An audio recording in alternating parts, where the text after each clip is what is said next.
Hi, this is Andrea for Beadaholique, and today I'm going to teach you a little chainmail. We're going to be making this ring and this bracelet using the Japanese 12-in-2 chainmail weave. Now to get started, I would highly recommend purchasing we have two little books made by Artistic Wire about chainmail. There's one called The Basics of Chainmail, there's one called Advanced Chainmail.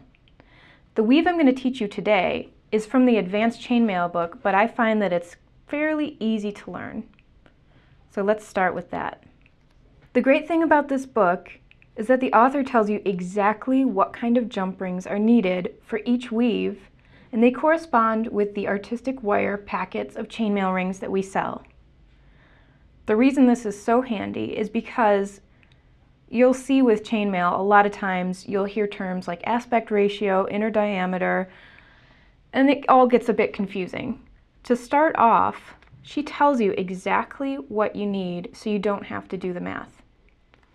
So what we need for this project is we need two sizes of jump rings. We need a larger size and a smaller size. I'm using copper color, but you can use copper, black, silver, gold, and these are 18 gauge with an inner diameter of 11/64 of an inch or 4.3 millimeters. The smaller rings that I'm using are 20 gauge, inner diameter of 7/64 of an inch or 2.78 millimeters. Once again, for the smaller rings, you can choose any color you want. I like this color combination. I think the silver looks really nice against the copper, so that's what I chose. As far as tools go, really, for this project, all you need is a pair of bent nose pliers and a pair of chain nose pliers. But I find it very handy to have on hand a pair of fine nose chain nose pliers and a pair of duckbill pliers. Really, once you get a feel for it, you will know exactly what kind of pliers you need. With any chainmail project, it is essential almost to open or close all of your jump rings before you begin the project. Now the Artistic Wire chainmail jump rings come partially opened, so usually for projects you're going to need them more open, so use two pairs of pliers to open or close your jump rings. So when I say you want to start with closed jump rings, you take your jump ring and torque it a little bit until the ends line up perfectly. And when I say you want to start with open jump rings, you open them by torquing away from each other, and you want them to be pretty wide open. Not too far, but enough room so you can scoop up multiple rings.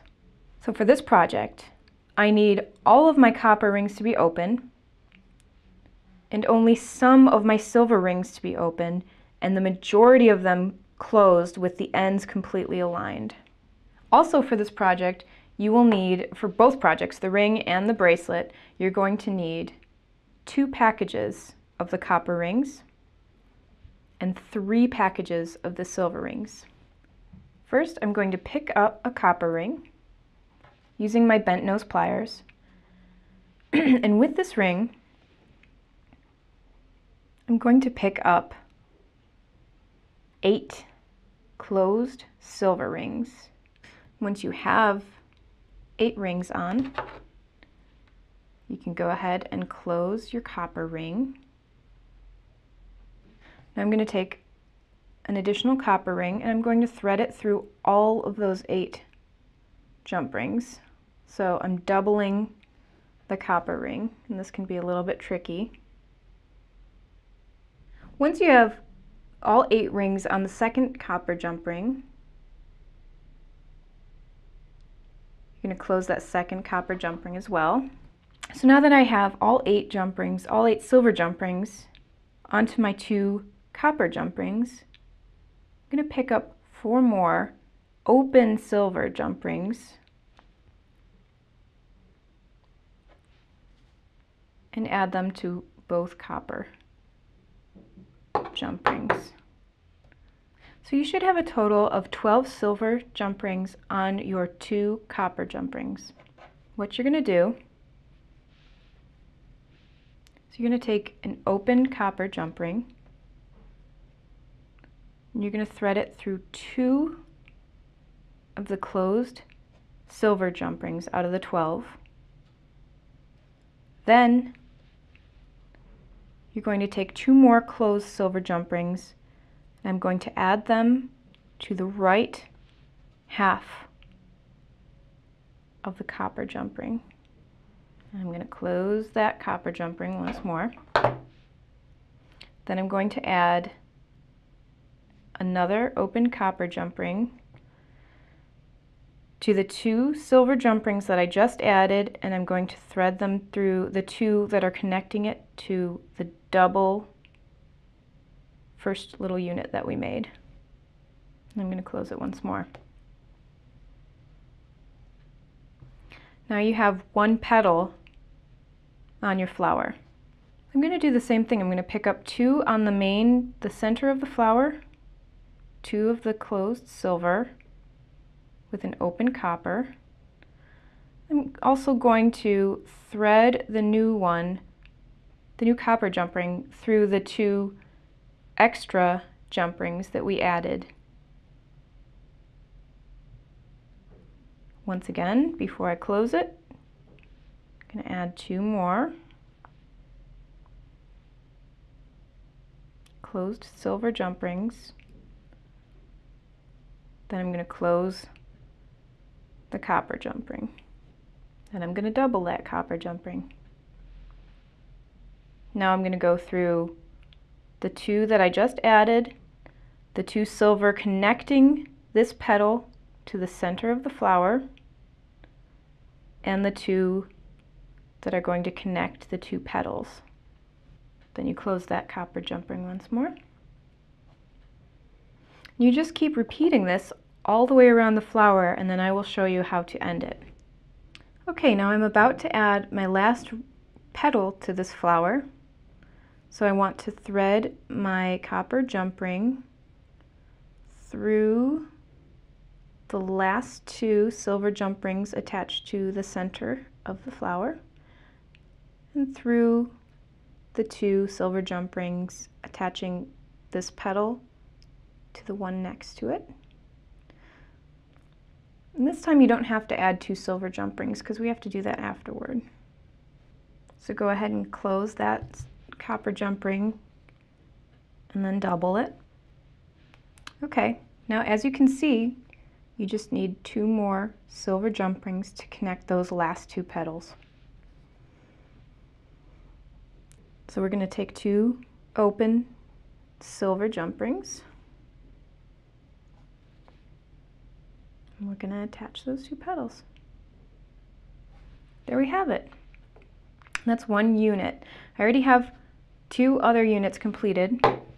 For the bracelet, I'm going to need a total of 7 units, plus an extra 1 for the ring. So I'm going to go ahead and make 5 more of these flower units.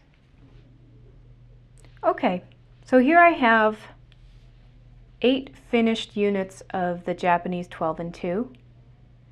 I've got 7 for the bracelet, 1 extra 1 for the ring, but as you can see, I have extra jump rings here, and if you'd like, you can go ahead and make 2 more for matching earrings. But right now we're going to finish the bracelet. So I have my 7 units aligned, and what I'm going to do is I'm going to join each unit with 2 small silver jump rings, the same ones that we were using for the rest of the weave, in between each.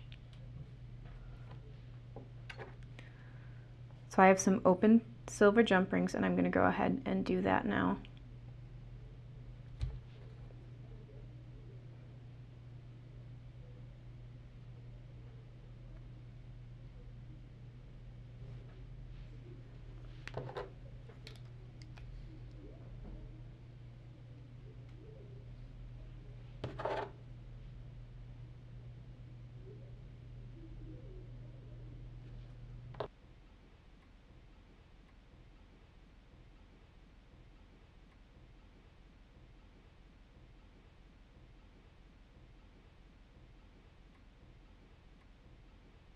So that's how you join 2 of the units.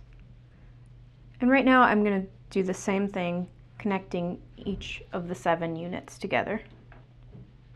Now that I have all 7 units connected, I'm going to have to make a little extension on either side, and that's for the toggle clasp.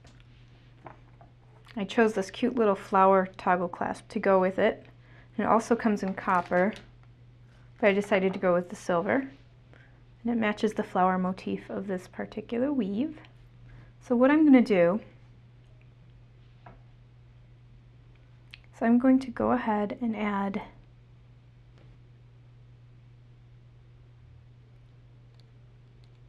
two closed silver jump rings, 2 open silver jump rings to either end of the bracelet, and then I'm going to close them.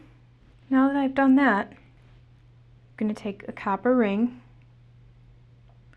I'm going to pick up 2 closed silver jump rings.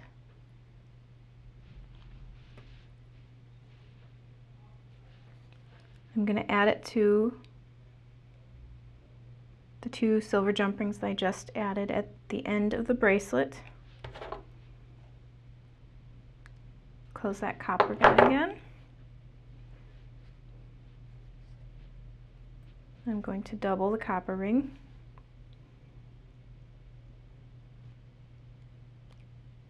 Close that.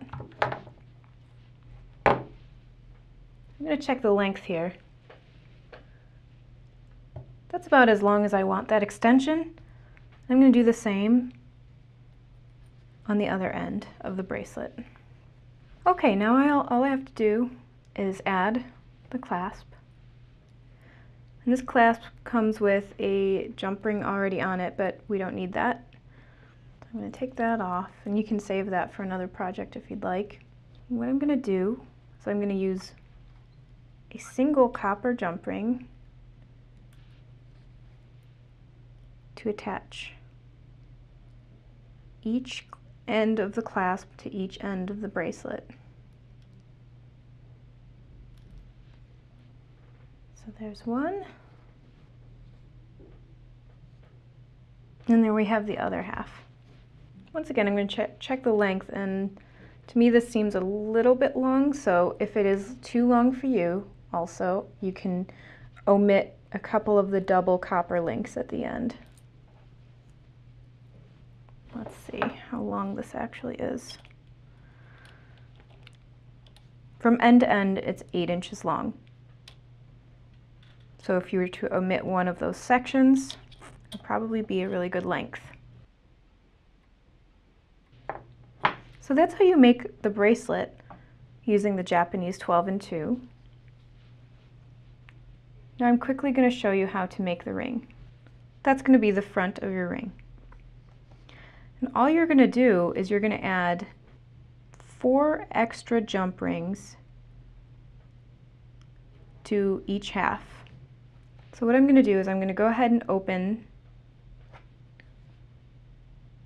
8 of the small silver jump rings. And just like you created a small chain at the end of your bracelet, that's exactly what you're going to do on the ring, except for you are not going to double the copper rings. If you double the copper rings, there's not going to be enough flexibility for it to fit nicely on your finger.